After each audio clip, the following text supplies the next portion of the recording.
Nepali radio Nepali आवाज। जलवायु अनुकूलन परिवर्तन कार्यक्रमका लागि वित्तीय सहयोग गर्दै आएको जलवायु अनुकूलन कोषको अध्यक्षमा नेपाल चयन भएको छ।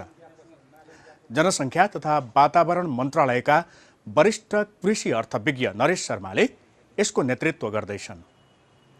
जलवायु अनुकूलन कार्यक्रम र नेपालको भूमिकाबारे हामीले शर्मासँग कुराकानी गरेका छौँ। प्रस्तुत छ सो कुराकानीको सम्पादित अंश। यो जलवायु परिवर्तन सम्बन्धी यो महासन्धि अन्तर्गत एउटा व्यवस्था भएको एडप्टेसन फन्ड बोर्ड भन्छ अङ्ग्रेजीमा, नेपालीमा जलवायु अनुकूलन कोषको बोर्ड, कोष भनौँ, जलवायु अनुकूलन कोष जुन छ यसको चाहिँ एउटा विश्वबाट 32 सदस्यीय विश्वका सबै क्षेत्रहरूबाट प्रतिनिधित्व हुने गरेर एउटा संरचना छ। त्यो संरचनाको लागि यसपालि हाम्रो एसिया पेसिफिक क्षेत्रमा युएनको सिस्टम अनुसार रोटेसनल बेसिसमा यो चक्रीय प्रणाली अनुसार यो नेतृत्व लिनुपर्ने हुन्छ। युएनको जुन रुल हुन्छ नियम अनुसार त्यो अन्तर्गत रहेर यसपालि एसिया पेसिफिकको पालो परेको थियो। एसिया पेसिफिकमा अन्तर्गत हामीले नेपाल छनौट भएर एडप्टेसन फन्ड बोर्डको 2016 को लागि एउटा चेयर भन्छ अध्यक्षता हामी नेपालले गर्ने छ र यो कार्यक्रमलाई 1 वर्षको लागि कार्यक्रम कार्यान्वयन गर्न विश्वव्यापी रूपमा कार्यक्रम स्वीकृत गर्ने कार्यक्रमहरूको लागि प्राप्त भएको पृष्ठपोषणहरू फिडब्याकहरूलाई यसलाई प्रचार प्रसार गर्ने एवं पक्ष राष्ट्रहरूको बैठकहरूमा विभिन्न चाहिँ तयारी बैठकहरूमा मिटिङहरूमा एडप्टेसन फन्ड बोर्डको लागि हामीले पृष्ठपोषण गर्दै एडप्टेसन्सका अनुकूलनका मुद्दाहरूलाई अन्तर्राष्ट्रिय मुद्दाहरूलाई UNFCCC अन्तर्गत रहेको विभिन्न संरचनाहरूमा हामीले मुद्दाहरूलाई वार्ताको प्रक्रियामा अगाडि बढाउनेछौँ। यसलाई चाहिँ एकदमै फलदायी बनाउने अन्तर्राष्ट्रिय स्तरमा पनि नेपालको पक्षमा पनि भन्ने त्यस्तो केही तयारी छ? नेपाललाई एसिया पेसिफिक यो क्षेत्रबाट हामी जुन निर्वाचित भयौँ, निर्वाचित हुनुको पनि पछाडि केही कारणहरू छन्। हामी नेपालले जलवायु परिवर्तनलाई सम्बोधन गर्न विगत 8-10 वर्षमा हामीले धेरै कामहरू गरेका छौँ। उदाहरणको लागि अब राष्ट्रिय यो अनुकूलन कार्यक्रमहरू बनायौँ, त्यसको साथसाथै हामीले स्थानीय अनुकूलन संरचनाहरू लिएर आयौँ। जलवायु परिवर्तनमा जानलाई स्थानीय अनुकूलन कार्ययोजना बनाउने संरचना लिएर आयौँ। त्यसै गरी जलवायु परिवर्तन नीति लिएर आयौँ। जलवायु परिवर्तन नीतिले न्यूनीकरणलाई पनि केही कामहरू सुरु गर्नुपर्छ भनेको छ, तर हामीले मूलतः प्राथमिकता अनुकूलन क्षेत्रलाई दिएका छौँ। त्योमध्ये पनि यदि हामीले नीति हेऱ्यौँ भने जलवायु परिवर्तनमा प्राप्त भएका हामीलाई सहयोगहरू 80% रकम स्थानीय तहमा पुगेर गरिब र सङ्कटासन्न जनतालाई सम्बोधन गर्नुपर्छ भनेर बनाएका छौँ। जुन यी र विभिन्न संरचनाहरूका हामीले देशभित्र खडा गरेका छौँ। त्यसको साथसाथै हामीले विगतमा 2 वर्ष नेपालले यो LDC कन्ट्रीहरूको 48वटा LDC कन्ट्रीहरूको हामीले अध्यक्षता ग्रहण गरेको हामीले र आफ्नो कार्यकाल सफलताका साथ सम्पन्न गरेको हामीसँग अनुभव छ। त्यसैले पनि विगतमा केही समयहरूदेखि हाम्रा विज्ञ साथीहरू सरकारी गैर सरकारी र जलवायु परिवर्तनसँग चासो राख्ने र विज्ञ साथीहरूले आफ्नो विज्ञताहरूलाई अन्तर्राष्ट्रिय क्षेत्रमा निकै तरिकाले उहाँले यो वार्ताको क्रमको लागि उहाँहरूले आफूलाई आफ्नो अन्तर्राष्ट्रिय वार्तामा नेपालले गरेको भूमिकाहरू हामी देखाउन सफल भएका छौँ। तसर्थ ती भूमिकाहरूलाई पनि मध्यनजर गरेर यसपालि एसिया प्रशान्त क्षेत्रबाट एडप्टेसन फन्ड बोर्डको लागि 2016 को 1 वर्षीय कार्यकालको लागि नेपाल छनौट भएको छ। आशा गरौँ यो एडप्टेसन फन्ड बोर्डबाट LDC कन्ट्रीहरू लगायत नेपाललाई पनि आगामी दिनमा अनुकूलनमा क्षेत्रमा काम गर्नको लागि हामीले आफ्नो ढोका खोलेका छौँ र अझ देशभित्र लगानी बढाउने हामीलाई अवसर पनि मिल्नेछ। COP21 समाप्ति भएसँगै एउटा उपलब्धिमूलक निर्णय भयो भने त्यो भएसँगै नेपालले यो जिम्मेवारी पाएको छ नि, यसको के अर्थ रहन्छ? यो यसो छ, हामीले यसपालि पेरिस एग्रिमेन्ट ल्याउनमा नेपालले LDC ग्रुप मार्फत खेलेको भूमिका साथसाथै हामीले देशभित्र गरेका अनुकूलनका कार्यहरू जुन हामीले स्थानीय अनुकूलन कार्ययोजनामा जुन हामीले गरिब र सङ्कटासन्न अवस्थामा रहेका जनतालाई सम्बोधन गर्ने कार्य गरेका थियौँ, त्यो कार्यहरूलाई अन्तर्राष्ट्रिय जगतमा नेपाल जलवायु परिवर्तन सहयोग कार्यक्रमद्वारा सञ्चालित कार्यक्रमहरूलाई हामीले विश्वको 170वटा सफल अभ्यासहरूमध्ये 5वटा उत्कृष्टभित्र हामी छनौट पर्न हामी चाहिँ सफल भएका छौँ।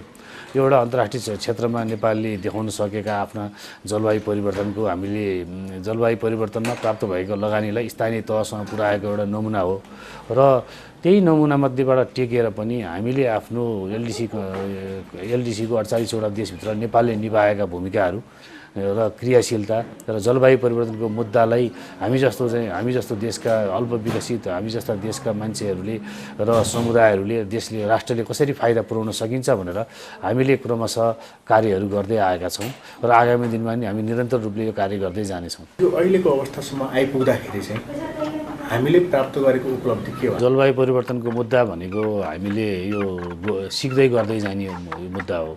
तर नेपालले जति पनि राष्ट्रिय तहबाट हामीले कार्यक्रम सञ्चालन गरेर स्थानीय तहसम्म कार्यक्रम सञ्चालन गरेर स्थानीय तहमा जलवायु परिवर्तनलाई सम्बोधन गर्न प्राप्त भएका आर्थिक सहयोगलाई स्थानीय तहमा गरिबीलाई सम्बोधन गर्न जलवायु परिवर्तनसँग जुट्न सक्ने क्षमता वृद्धि गरेका छौँ। यसको साथसाथै स्थानीय तहबाट नै जलवायु परिवर्तनको मुद्दालाई हामी मूल प्रभावीकरण गर्दै राष्ट्रिय तहसम्म आएका छौँ।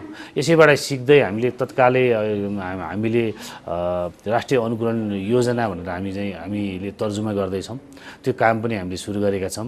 यसको अलावा जलवायु परिवर्तनसँग देशभित्र गरेका कुराहरूलाई हामीले अन्तर्राष्ट्रिय क्षेत्रसँग बहस पहिरिल गर्ने र यो विभिन्न वार्ताहरूमा नेपालको मुद्दाहरूलाई आफ्नो अनुभवहरूलाई हामीले प्रचार प्रसार गर्दै जाने र अन्तर्राष्ट्रिय जगतसँग हातेमालो गर्दै अन्तर्राष्ट्रिय रूपमा प्राप्त भएको वैदेशिक आर्थिक सहायताहरू छ त्यो सहायतालाई नेपाल लिएर आएर हामीले गरिबी निवारणलाई टेवा दिने र जलवायु परिवर्तनसँग जुट्न सक्ने क्षमता वृद्धि गरियो।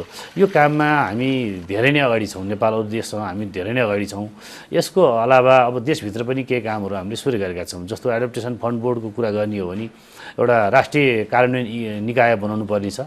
राष्ट्रिय कार्यान्वयन निकाय बनाउनको लागि हामीले 2 हप्ता मात्र अगाडि जनसङ्ख्या तथा वातावरण मन्त्रीज्यूको मन्त्री स्तरीय निर्णयबाट हामीले कृषि विकास बैङ्कलाई राष्ट्रिय कार्यान्वयन निकाय जलवायु परिवर्तनलाई अनुकूलनको लागि सम्बोधन गर्नको लागि हामीले निर्णय गरेर यसको UNFCCC अन्तर्गत रहेको एडप्टेसन फन्ड बोर्ड छ। त्यो फन्ड बोर्डमा हामीले एउटा अङ्ग्रेजीमा एग्रिडेसन प्रोसेस भन्छ, हामीले त्यसको लागि दर्ता गर्ने प्रक्रिया सुरु गरेका छौँ। हामीले जुन काम गर्दै आएका छौँ त्यसमा अब 80% चाहिँ तल्लो तहसम्म पुर्याउने भन्ने किसिमको प्रावधान छ। जस्तो यो काम भइरहेको छ अथवा भए पनि त्यसको परिणाम देखिरहेको छ। अब सरोजी, हामीले यो स्थानीय अनुकूलन कार्ययोजना भनेर जुन बनायौँ त्यो हामीले स्थानीय अनुकूलन कार्ययोजना बनाउँदाखेरि हामीले नेपालमा एउटा नमुनाको रूपमा जलवायु परिवर्तनमा प्राप्त भएको एउटा आर्थिक स्रोतलाई स्थानीय तहसम्म कार्यान्वयन लानको लागि हामीले बनाएका हौँ। अहिले हामीले यो नेपाल जलवायु परिवर्तन सहयोग कार्यक्रम अन्तर्गत 90वटा गाविस र 7 नगरपालिकामा काम गरेका छौँ। यसलाई यो आयोजनालाई युरोपियन युनियन र डिफिडले आर्थिक सहयोग गरेका छन् भने हामीलाई प्राविधिक सहायता UNDP मार्फत प्राप्त भएको छ। यो आयोजनाको कुल बजेटको हामीले हेर्ने हो भने सालाखाला 85-86% रकम स्थानीय तहमा हामी पुर्याउन सफल भएका छौँ। यहाँनिर पुनः निवेदन गरौँ तपाईँको काठमाडौँ कार्यक्रम मार्फत सरोजी कि हामीले स्थानीय तह भन्नाले काठमाडौँ बाहिरका कुरा गरेका छौँ। यद्यपि यो आयोजना मध्यपश्चिम र सुदूरपश्चिमको 14वटा जिल्लाको 90 गाविस र 7 नगरपालिकामा लगेको हुनाले यो आयोजना हामीले नमुनाको रूपमा सुरु गर्दाखेरि जलवायु परिवर्तन नीतिले हामीलाई 80% रकम स्थानीय तहमा पुर्याउनुपर्छ भनेर जुन मार्ग प्रदेश गरेको छ त्यस अन्तर्गत रहेर हामीले यो आयोजना नमुनाको रूपमा सफलताका साथ कार्य गरेका छौँ।